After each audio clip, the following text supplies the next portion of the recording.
Paneer butter मसाला करब सुहाना এইগুলো ready করে রেখেছি। এবার রান্না স্টার্ট। এর মধ্যে এই মশলাগুলো দিয়ে দিলাম।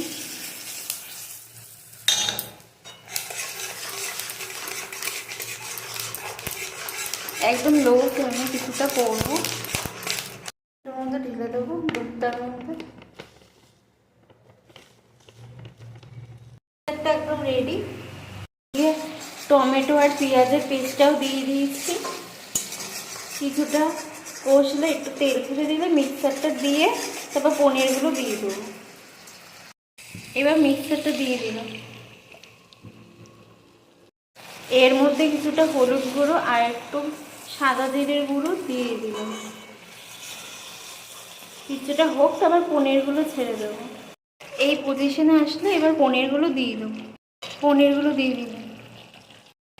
দেখুন বন্ধুরা আমার প্রায় হয়ে এসেছে পনির বাটার মশলা। এবার ক্রিম দিয়ে রান্না নামিয়ে ফেলবো। এবার আমুলের ফ্রেশ ক্রিমটা দিয়ে দেবো।